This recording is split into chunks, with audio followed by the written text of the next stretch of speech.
Botany 2 BSc third final year unit 2 प्रश्न एक संक्षिप्त टिप्पणी लिखिए। ए जेट डीएनए या वामावर्त डीएनए, बी वाटसन एवं क्रिक मॉडल। 50 बार बोले हैं पढ़ने निकले वाले छात्रों को राजनीति से दूर रहना चाहिए हैं? अबे पढ़ाई लिखाई में ध्यान लगाओ, IAS बनो और देश को संभालो। नाभिकीय अम्ल nucleic acid carbon hydrogen oxygen nitrogen एवं फास्फोरस से बने न्यूक्लियोटाइड्स के बहुलक होते हैं जो कीट जीवों के आनुवंशिक लक्षण एवं उसके स्थानांतरण पर नियंत्रण रखते हैं। डीऑक्सीराइबोज नामक पेंटोस शर्करा युक्त नाभिकीय अम्ल को डीएनए अर्थात डीऑक्सीराइबोज न्यूक्लिक अम्ल कहते हैं। डीएनए के भाग जीन की तरह कार्य करते हैं। यह बाबूराव का स्टाइल है। तू ले। डीएनए की आणविक संरचना, molecular structure of DNA. DNA की आणविक संरचना को स्पष्ट करने के लिए वाटसन एवं क्रिक 1953 ने एक मॉडल प्रस्तुत किया था जिसे डीएनए मॉडल कहते हैं।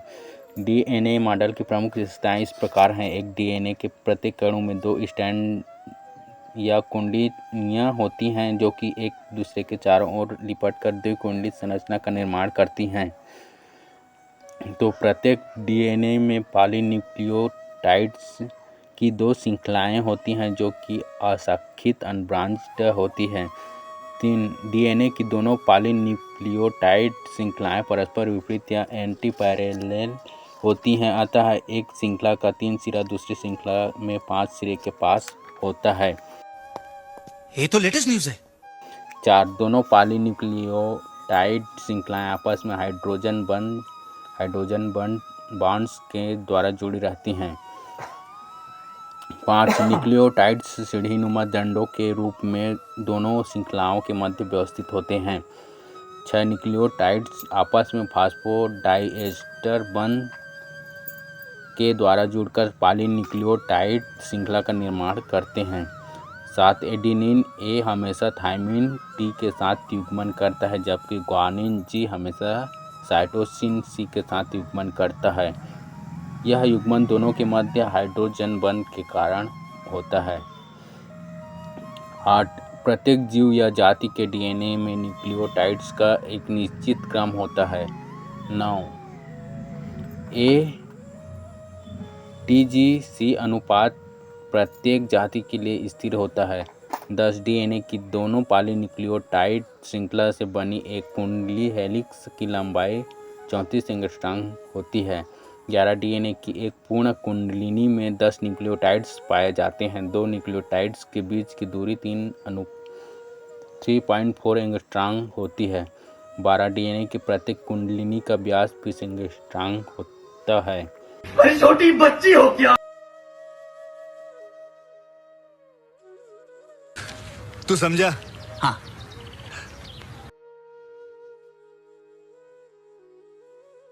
नहीं, तू समझा नहीं। डीएनए के प्रकार या रूप, फॉर्म्स ऑफ डीएनए। न्यूक्लियोटाइडों की संख्या के आधार पर डीएनए 4 प्रकार के होते हैं। 1, ए डीएनए, यह एक द्विसूत्री डबल स्ट्रैंडेड डीएनए है जिसके प्रत्येक कुंडलिनी में कुल 11 क्षारक युग्म या न्यूक्लियोटाइड्स पाए जाते हैं। इसमें दाहिनी और मुड़ी कुंडलिनी राइट हैंडेड हेलिक्स से पाई जाती है। इसका निर्माण बी डीएनए के डिहाइड्रेशन से प्राप्त होता है। 2, बी डीएनए, यह भी द्विसूत्री डीएनए होता है जिसके प्रत्येक मोड़ टर्न या कुंडलिनी में 10 क्षारक युग्म या न्यूक्लियोटाइड्स पाए जाते हैं। यह डीएनए भी दक्षिणावर्त राइट हैंडेड होता है। वाटसन एवं क्रिक द्वारा वर्णित डीएनए वास्तव में बी डीएनए होता है।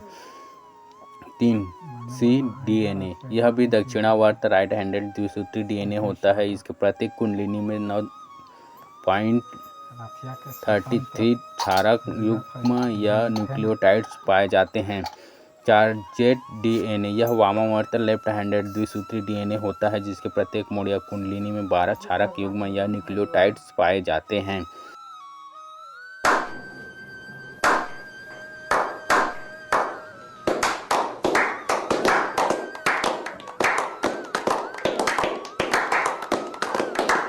पाँच, रिपीटिटिव डीएनए या सैटेलाइट डीएनए। ऐसा डीएनए जिसका एक छोटे भाग के क्षारक युग्म बेस पेयर्स डीएनए में कई बार आते हैं, तो ऐसे डीएनए को ही रिपीटिटिव या सैटेलाइट डीएनए कहते हैं। ईट्स को छोड़कर प्रायः सभी यूकेरियोट्स में इस प्रकार का डीएनए पाया जाता है।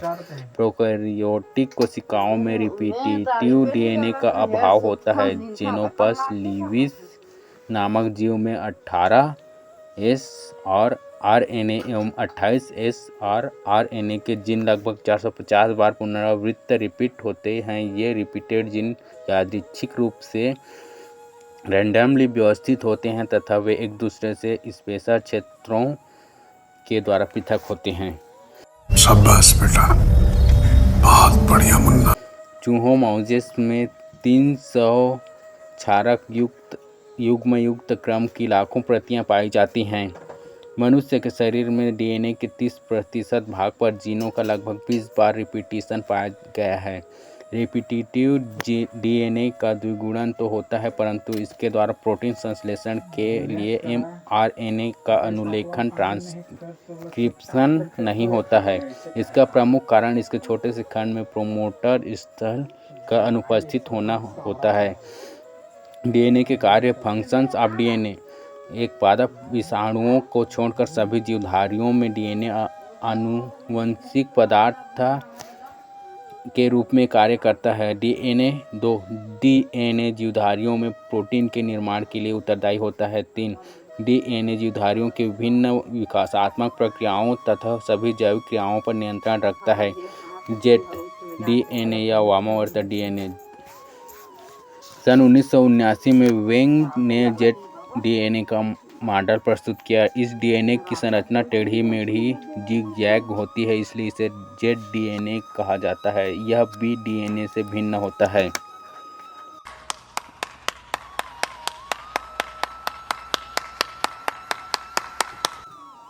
जेट डीएनए के लक्षण। Characteristic of jet DNA. एक, यह बी डीएनए के समान द्विकुंडलित परंतु बी डीएनए की अपेक्षा पतला एवं लंबा होता है। 2, जेट डीएनए में वामावर्त अर्थात बाएं हाथ की ओर लेफ्ट हैंडेड कुंडल पाया जाता है।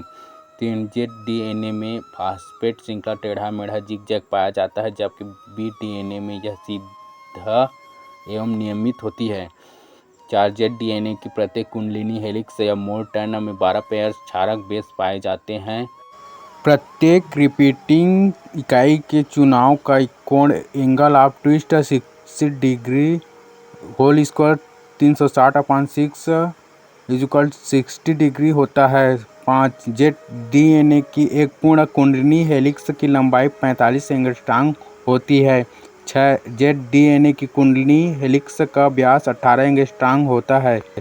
7, जेट डीएनए के क्षारक युग्मों का झुकाव 60 डिग्री होता है। 8, जेट डीएनए एवं बी डीएनए में क्षारक युग्मन GC के मध्य होता है। यह A-T की युग्मन बनाते हैं। Hey, y'all, come look at this.